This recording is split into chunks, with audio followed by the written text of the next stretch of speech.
Hello, everybody, and welcome to the Cut to the Chase Sports Podcast. I'm your host, Chase Younts, alongside me, Brady King. Man, football is right around the corner, and, we're just super excited to say the least. College football at that. We're only 2 weeks away from week 0 and 3 weeks away from week number 1, involving some huge games that we're going to talk about here in just a moment. But, Brady, how are you doing on this evening? Oh, I'm doing great. As you said, football's around the corner. Now the talks become reality. It's not really just like, it's still speculation, but it's speculation with an insight. And there's an end to the long road of the offseason is in sight right now, and it's going to be exciting. Like you said, a couple more weeks, and we got real football being played. And I just can't wait. And it's going to be really, another long season of these episodes and seeing what's crazy stuff's going to happen, and hot takes before the season that look bad, hot takes before the season that look good, all that type of stuff. So let's do it. Yeah, it's going to be a lot, and we're going to go through all of these major Power 4 conferences. It's going to be very similar videos just like this. Going to be a lot of fun getting into the 2025 season. This past season in 2024, the Big Ten, it took over a different bit of change. The West Coast was a big part of it. Teams like Washington, USC, Oregon, and UCLA, those 4 teams joined the conference. It expanded to new heights, 18 teams. What are some storylines that you're going to be looking at after the first new season of the Big Ten? Yeah, so during the first new season of the Big Ten, we saw a newcomer win the conference. And I thought that was pretty interesting. And it's going to be interesting to see, will one of the new teams that entered the Big Ten, being UCLA, USC, Washington, or Oregon, or will one of the, Big Ten's, previous teams, because I don't want to say legacy teams, because then I have to talk about Nebraska, Maryland, all those teams that joined later. Who's going to be, obviously the Big Ten championship, who's going to win the conference matters. But all in all, it's just these big matchups and new quarterbacks. There's a lot of new quarterbacks in the conference this year. First-time starters, transfers like Fernando Mendoza, and Dante Moore was a transfer from UCLA, which is another Big Ten school now, who's finally going to get his job, or his starting opportunity. Yeah. And then Nico Iamaleava, transfer from the SEC to UCLA. Michigan, they didn't lose their quarterback, but they have a new quarterback. Yeah. You would hope. And then Ohio State loses their quarterback. Tons of quarterback changes, along with some veterans that have started multiple years coming back, like Drew Aller and Luke Altmaier, to their respective schools, and Dylan Raiola in year 2. So I think the QB play in this conference, it'll be interesting to see, especially with all the different, they came from a lot of different places, but a lot of them also have experience. Even the transfers a lot of them have experience. So I definitely think it's going to be interesting to see which QBs come out on top this year. And then all in all, how deep is the conference going to be? And you look at the conference, it should be really deep. But, sometimes teams will surprise you in a bad way. Sometimes teams will surprise you in a good way.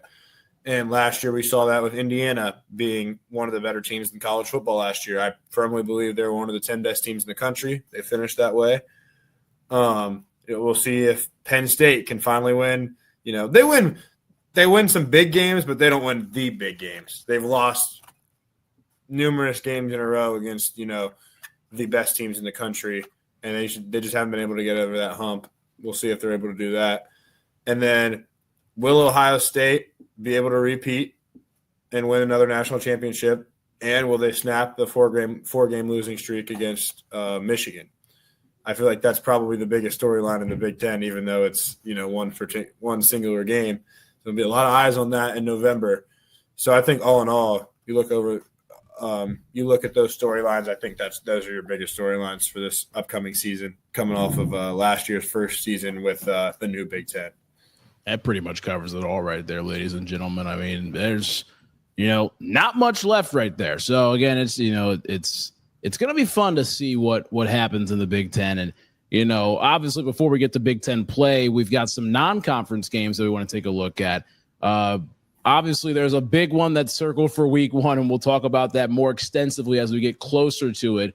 That's the obvious biggest game of the year, with it being the number 1 and number 2 team in Texas and Ohio State. How do we feel about Texas being the number 1 in the preseason poll? How do we feel about that right now? I'm going to be honest. Could they win the national championship? Absolutely. Might they be number 1? Yes, but I'm not sure about the preseason number 1 ranking. Because I think they're in the same situation as Ohio State is this offseason. I think they both lost a ton of talent, which I also think they both have a ton, waiting in the works. They both had some big additions. They both have a new starting quarterback. I know Arch has had a little bit more experience than Julian Sand or Lincoln Kienholz, but both nonetheless have a new starting quarterback. And, if you're going to rank one of those two teams number 1, obviously it doesn't matter. I thought Ohio State might be the preseason number 1 team if they were going that direction. Now, in terms of teams that have more guys coming back, you could see a case for Clemson or Penn State to be number 1, and maybe even Notre Dame, because all 3 of those teams have more guys coming back than these 2 teams playing. Nonetheless, I do think they probably got it right. These are the 2 most talented teams in college football. 2 teams with the most upside, the 2 teams that I expect by the end of the season probably to be playing the best, if you're just looking at that. But yeah, I mean, I'm super excited for this game. Obviously, it's the biggest season opener in college football history. Yep. And it doesn't really get bigger than this program wise. It's just going to be massive, and the hype around Arch Manning, his first start, and Ohio State. I fully anticipate Julian Sand to end up winning this job. His first start is going to be huge, and everyone's going to have their eyes on it. And these are 2 5-stars. I mean, these are 2 guys that were ranked the number 1 quarterback in the nation in their class. And it could go. I mean, the quarterback play is going to be huge in that game. And then just this matchup the last time those 2 played was a great game. I mean, it ended with. It was one of the best games of the college football playoff last year. I know Ohio State won by 14, but part of that was because, but Texas was going in to attempt to tie the game late until one of the best plays in the history of Ohio State football with Jack Sawyer's scoop and score.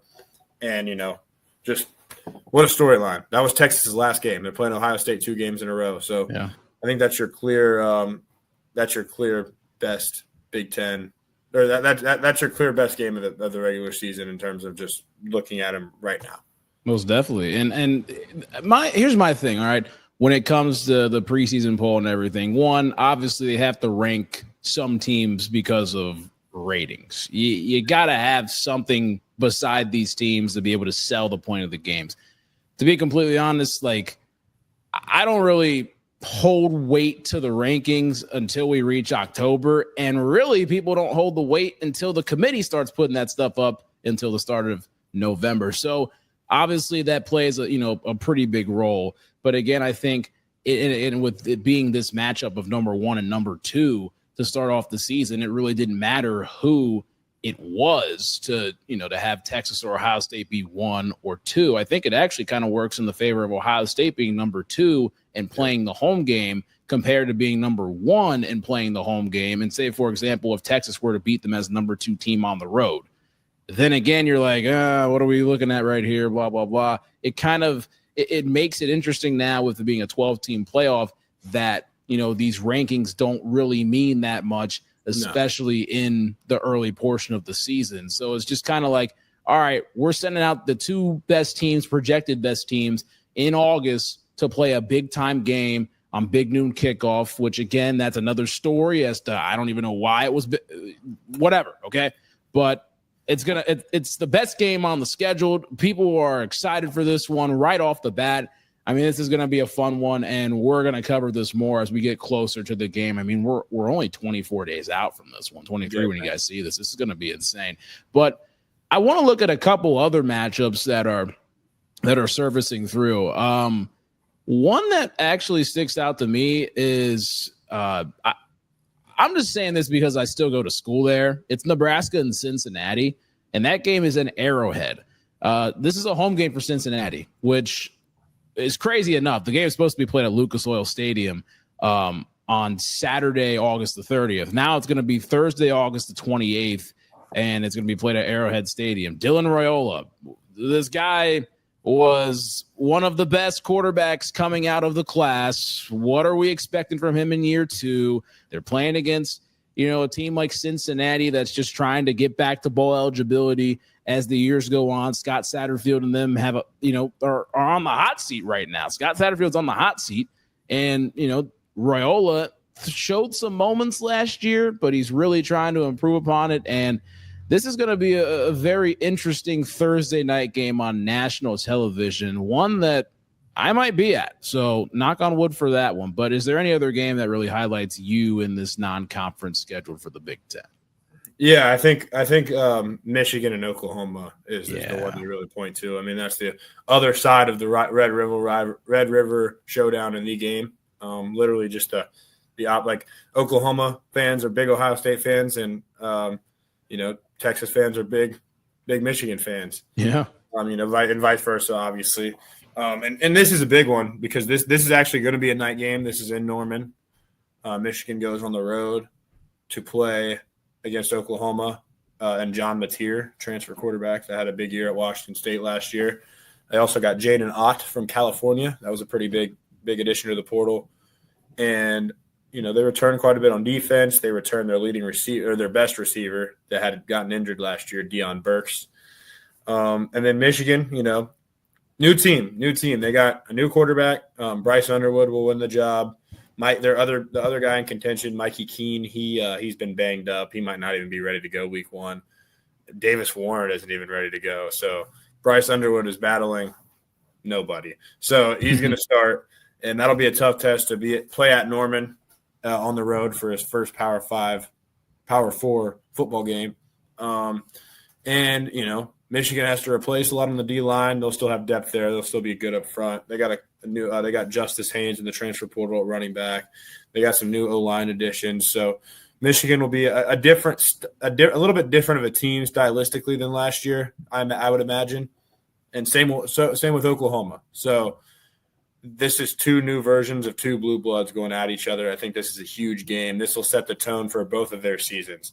I think this is the Texas-Ohio State game sets the tone for their season, but the loser, if it's a close loss, it's still doesn't really change much of what the rest of the season, really. You just can't lose an extra game.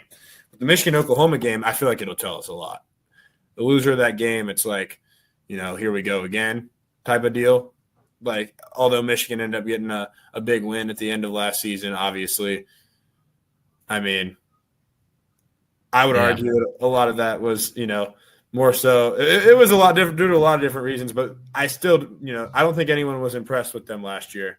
Yeah. So they're going to have to turn the corner and actually put on a good performance in this game. And if they do that, then they could get back to national relevancy. One more game. Yeah, I agree. And I think one more game that I was looking at that's going to be on the same day is your Iowa State game, the Cyhawk game. I mean, and there was a lot of NFL talent that left the field for both of these teams, but it just seems like, somehow, some way that talent replenishes. This is going to be another level. Last year, it was such a great game that was played on CBS, and Iowa State was able to come back and win the game. So I'm excited to see what's going on when they play that game in Ames and how that's going to shake out. And in the state of Iowa, there's really nothing. Let's just keep it a buck. All right. There's really nothing. So, I mean, this is literally that's the game for the state of Iowa in week 2 of college football. So I'm just excited to see what's going on with that and how that's going to play out. So that's just another game to throw on the ballot as well. Let's go with 3 Big Ten conference games to look at. Obviously, we know the game is later on after Thanksgiving. We understand the importance of that, and you guys will be able to hear this as time goes on throughout. Let's pick other games besides that. Is there a non-Ohio State game that you're looking at on this Big Ten schedule where you're like, this piques my interest? Definitely Penn State and Oregon. That's the whiteout because Fox actually chose 3 Ohio State. They get the first 3 choices of games involving Big Ten teams. Mm-hmm. They get the first 3 picks. They picked 3 Ohio State games, so we're stuck at noon against Penn State. It's crazy. It's ridiculous. And crazy. Obviously they went with Michigan for the first pick, and they also chose Texas. So they chose, so Oregon and Penn State has already been confirmed wideout at Penn State. On NBC, that's No Eagle and them on the call. Yep. And that's the rematch of the Big Ten championship game last year. So that's a big one. And Penn State getting a ton of hype going into this year. I mean, yeah, I've seen more people pick them to win the Big Ten than not. We'll see. It's hard to be super confident in that just because what history tells us with James Franklin. But in terms of just roster, they're really deep. They got a lot of guys back. They did lose their 2 best players, not Chop Robinson, Abdul Carter, and Tyler Warren, who was obviously an absolute stud. Saw him in practice actually in Indianapolis, man. He's going to be good. He's going to be really good. Oh, yeah, absolute monster. I mean, he was the best tight end in college football last year, and I mean, just a stud. But they'll replace him. They always have their tight end of recent. They really are. Mm-hmm. They have 5 starting tight ends in the NFL right now. It's crazy. And so they'll have a tight end. They've got a much better receiving core. They actually have a good receiving core on paper this year, which is going to be weird compared to last year. The best running back duo in college football, a veteran O-line, one of the best DB rooms in the country, a good linebacker room. They're deep. They're deep. Yeah. But but then again, you got Oregon. They have a new quarterback. This one's not 5'8". But not to hate on Dylan Gabriel. He had a really good season last year. But Dante Moore, big dude with a cannon. I mean, I've heard the Oregon receivers are saying that he might win the Heisman. Obviously, they're just probably seeing him throw it in practice. They don't really know anything on that regard. But that is big to have your teammates' confidence. He was a 5-star. I viewed him highly out of high school. Freshman year at UCLA, got thrown in the fire.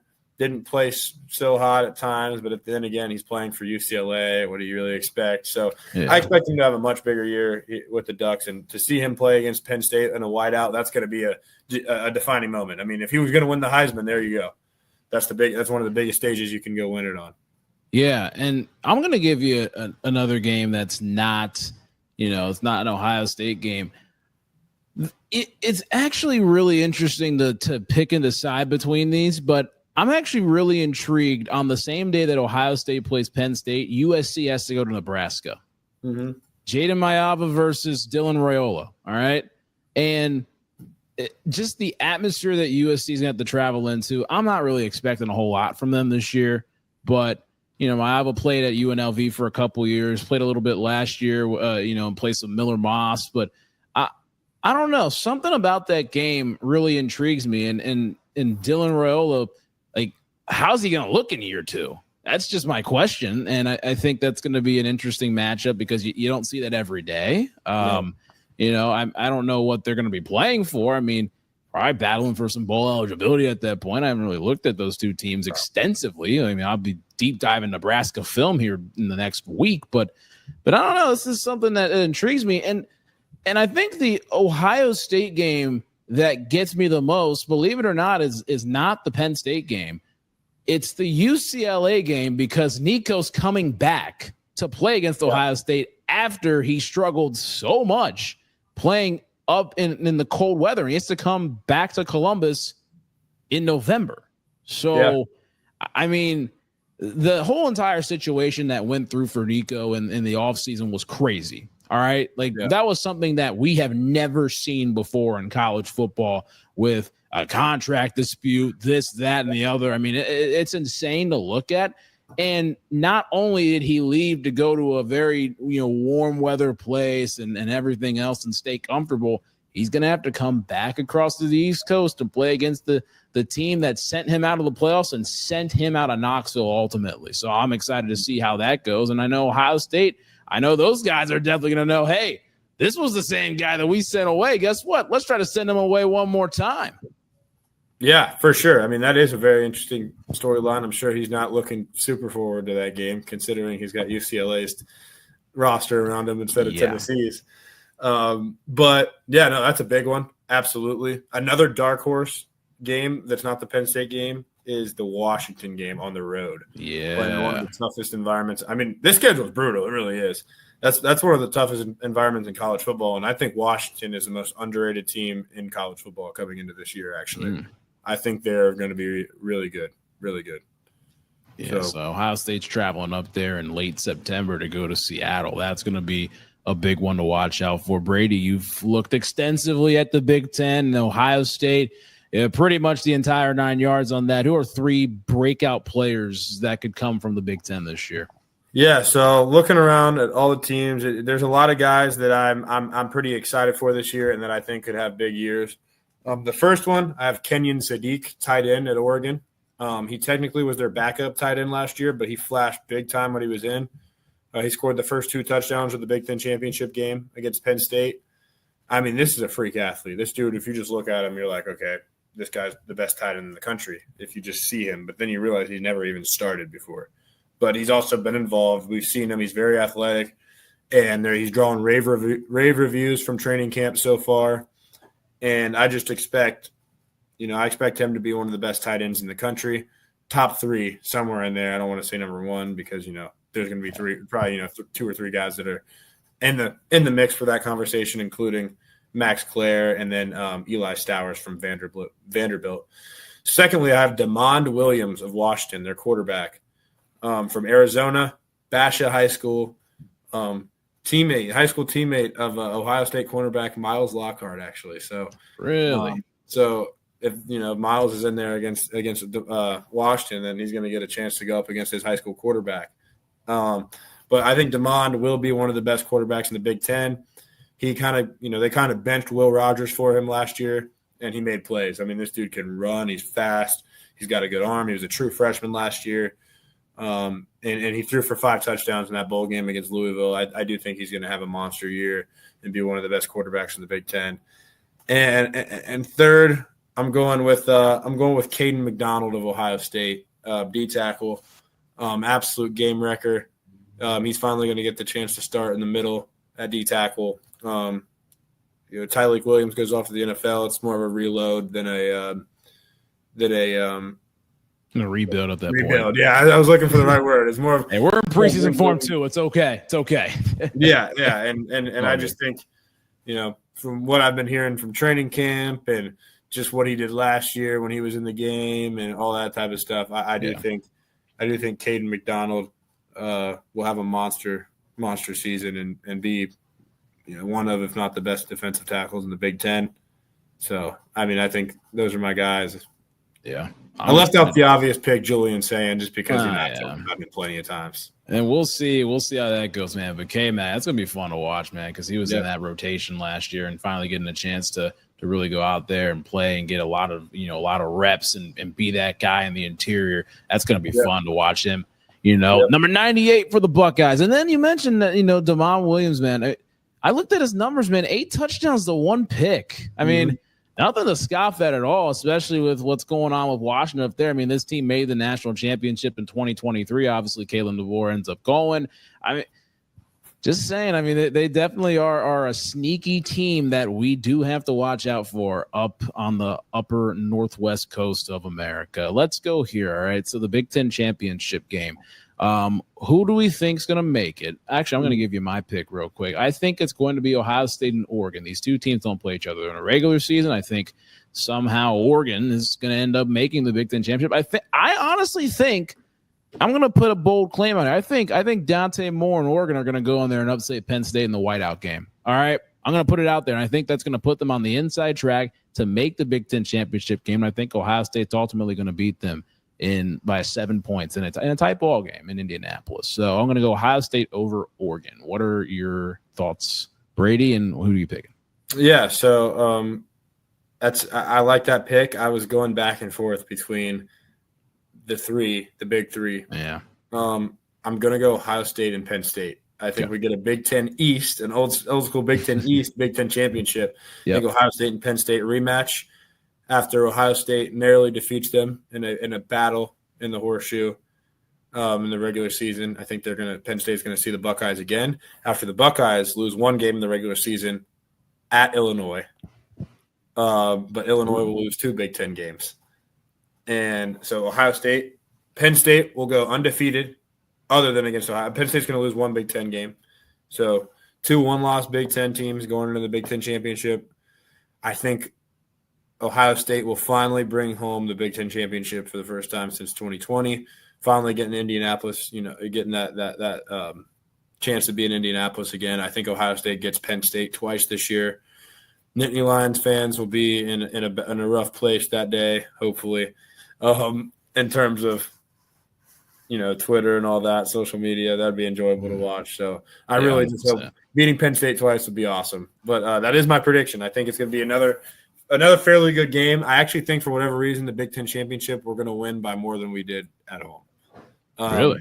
Okay. I just think in the dome, going to throw it around, and I don't think their corners can cover our receivers, and I think Julian Sand will be so extremely settled in by that point, and Jim Knowles is going to get torched. Yes. Oh, and trust me, those guys at Ohio State have that thing circled. I mean, come on. Yeah. There's a circle on that calendar right there. And if they get him a second time as well in neutral site, that would just be a beautiful look, though, with those two teams, that classic Big Ten East playing in Indianapolis. I mean, that would be awesome to see. But, I really like that pick. And I think I feel like we agree that obviously those two teams are making the playoff. Do we feel like Oregon's making the playoff? For sure. Yeah, I definitely think Oregon's going to make it. All right. And is there a fourth ticket? There is a fourth ticket once again. Who do we think the fourth ticket goes to, Mr. Brady King? The Illinois Fighting Illini are going to make the college football playoff. Okay. With 2 losses, they're going to be, one of the lower ranked teams in the college in the field, obviously, but they're going to only lose 2 games in the regular season. Don't know who that is to yet. I got two circled, and that'll get them in. It might not be their resume is going to be good enough. I just think that they're a veteran team. I think I do think they're one of the 12 best teams in the country. Last year, they finished the season. I don't exactly remember their rank. They beat South Carolina. They lost 3 games. I'd imagine they finished top 15. So I am excited for them this year to watch them play. I'm actually going to be at that game, Ohio State, Illinois. October 11th. At Illinois. So we got some good seats for that one. That could be a night game. I could see that being a night game, and that could be an interesting environment there. I just said we're going to lose that game, which hopefully we don't. I hope I'm wrong. Hopefully not. And I very well could be. We might win the game by 30. Who knows? But I do think they make the playoff, and I think they're going to have a huge, huge season. And Brett Bielema is going to have a lot of job security and probably going to have some other job offers after this season. 100%. And I mean, depending on how it goes, there might be some jobs that are open in the Big Ten. I mean, think about it. I'm not going to be the guy that just plays that speculation game. But what happens if James Franklin doesn't get the job done? Yeah, I think if James Franklin loses more than 2 games in the regular season, he's gone. And think about this. What if Brett and them make the playoff? Yeah, and James and them lose 2 games or more. Yeah, and Illinois goes further than Penn State. Do you think Penn State would throw an offer out for Brett in conference?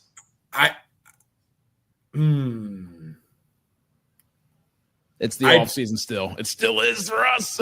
I don't think they would. I would. Okay. I don't think they would because I think they're too scared to move on from James Franklin because he doesn't really lose more than 2 games in a year. But at some point, enough is enough. At some point, it's just one of those situations. I would go after Brett Bielema if he went farther than Penn State this year. It's the question as can you find better than what you have? And Penn State's been kind of they've been kind of comfortable with what they've had. They made the semifinals last year, and they lost in a ridiculous fashion. To say they lost in a ridiculous fashion. Okay, they probably should have won. I mean, there's the amount of games like I'm not going to say there's most of the Ohio State games they shouldn't have won. They were truly not as good of a team. Not even they just weren't But you got to upset them at least once in the past 9 years when you've got still a really good team. That Notre Dame game, it's just you were better. I watched the whole game with my own two eyes. I thought Penn State was better the whole time. Riley Leonard seemed to be under way more duress. Penn State was running the ball better. Their defense looked more athletic. I'm not too sure what happened. I mean, I do. Drew Aller threw a really stupid pick at the end of the game to put Notre Dame. I mean, dude, yeah. But man, great.